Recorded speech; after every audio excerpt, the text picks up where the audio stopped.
Welcome back. Thanks for sticking with me. I wanted to look at this problem a little bit more in depth because we realize that our final answer needs to be an angle, right? We have inverse on the outside, which means when I finish this composition function, my final answer will be an angle.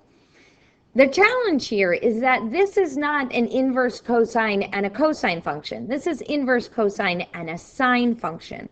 So thankfully, this is a unit circle value. Otherwise, I wouldn't be able to do this problem. So you're going to have to be able to notice when you're working with unit circle values. So I'm going to go to my understanding of my trig functions, and the sine at 7 pi over 6, it's in the third quadrant. The sine at 7 pi over 6 is negative 0.5, negative 1/2. It's in the third quadrant. So I know a lot of us work through this style of problem by sketching our coordinate plane and thinking about the rotation of 7 pi over 6 and knowing that that rotation from the 0 radian mark is rotated all the way over here to 7 pi over 6, just beyond pi radians. Okay. So the important thing to know is that sine in this third quadrant is negative.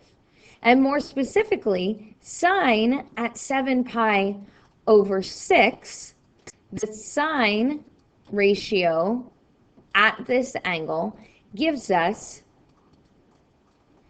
a negative 1/2. Negative 1/2 is the sine ratio. Now, I know some of you were making a point of sketching a little right triangle, and you're like, oh, if I do Pythagorean theorem, then I could figure this out.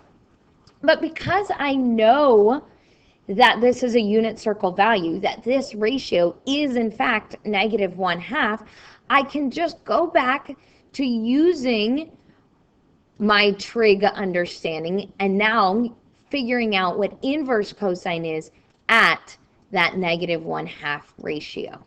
Okay, I don't even need to do Pythagorean theorem because I know cosine function as well as I know the sine function. What I do need to understand is that, and this is what we talked about in the last video, is that my domain, my answer can only be an angle from 0 pi to positive pi. Meaning I need to cross out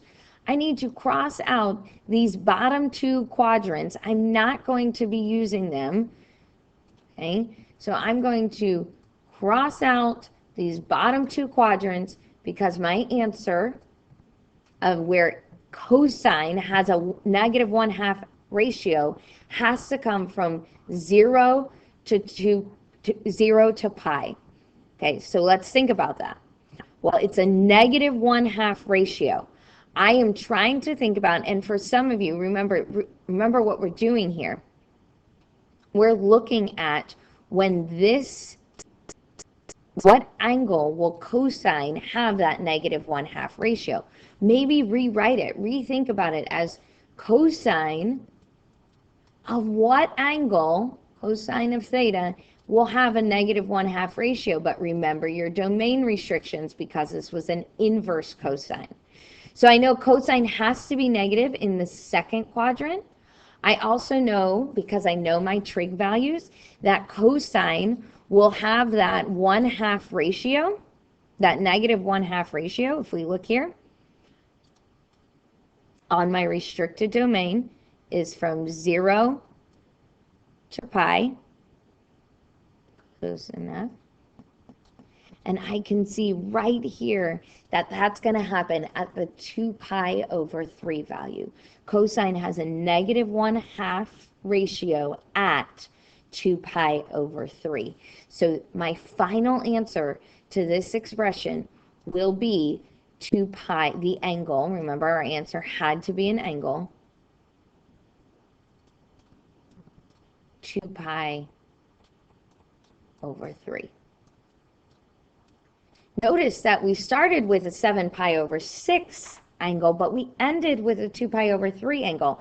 That's because these were different trig functions. We started with sine on the inside, but we had inverse cosine on the outside. I hope this helps. Let me know if you have any questions. Post them to Google Classroom. Have a good day.